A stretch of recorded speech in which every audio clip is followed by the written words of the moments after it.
Hoy, mga dugong suporter na vlogger, nagkalat na naman kayo ng mga katangahan at kabobohan, mga puking ina ninyo. Manang-mana kayo sa amon nyo na puon na si dating Pangulong Duterte na adik sa fentanyl. Kitang-kita at narinig sa video na sinabi ni Dugong na adik si PBBM. Maliwanag pa sa sikat ng araw na sinasabi niya yun. Tapos ngayon, sasabihin nyo, walang sinasabi si Dugong. Mga ulul kayo, pakyo lahat kayo, tangina nyo. Mga asong gago at ulul na kapituko pa din kay Duterte. Panuorin nyo mabuti ang video at napakaraming kasiraan ibinato ni Dugong Duterte kay PBBM. May paghamon pa siya na magpa-drug test daw silang dalawa sa Luneta. Hoy, mga gago, wala kayong mauulol. Dito kayo na lang ang mga hindot at talipandas, mga adik dito sa Pilipinas. Kayo ang mga patay gutom na vlogger. For Duterte, itigil nyo na ang kahibangan nyo at pagtatanggol sa tatay niyong tarantadot gagot na manyak na si Mang Kanor na adik sa fentanyl. Mga utak inubos na ng drug na yan ang katinuan sa utak niya.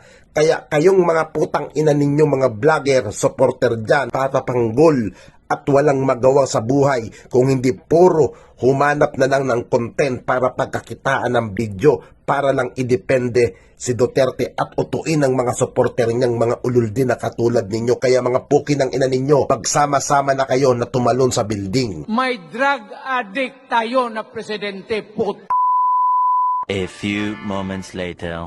Wala akong sinabi na ganun. Taking a drug.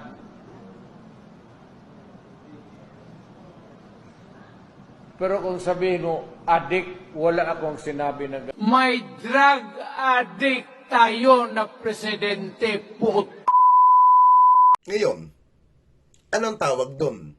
Wala siyang sinabi na kung ano-anong paninira sa kasalukuyang administrasyon. Alam nyo, sa mga Duterte vlogger na nagsusumiksik ngayon, na sinasabi ninyo strategy daw yan ni dating Pangulong Duterte, isang katarantaduhan, isang kaululan, at higit sa lahat, hindi nyo kayang iparibat.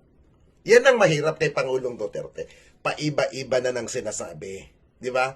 At kung wala siya, nananahimik siya at hindi siya nagpapauto sa mga taong nasa paligid niya, hindi siya nagpapagamit sa mga taong nakapalibot sa kanya para sa mga personal agenda at sa mga personal interest, I think ang respeto sana ay hindi nababago.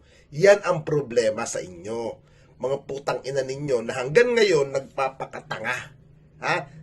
Masakit sabihin na tanga lahat kayo na mga dumidepensa na akala ninyo strategy. Matanda na si dating Pangulong Duterte. Ulyanin na. Yan lang sinabi niya Wala daw siyang sinasabi na adik na gumagamit ng droga. Paano nyo yan ipapa-explain? Paano nyo yan ipaparibat? May mga nauna siyang video na sinasabi, tapos ngayon babawiin, tapos sasabihin ng mga defender. Wala, strategy lang ni Digong yan. Strategy lang ni Pangulong Duterte. Bullshit. Isang katarantaduhan.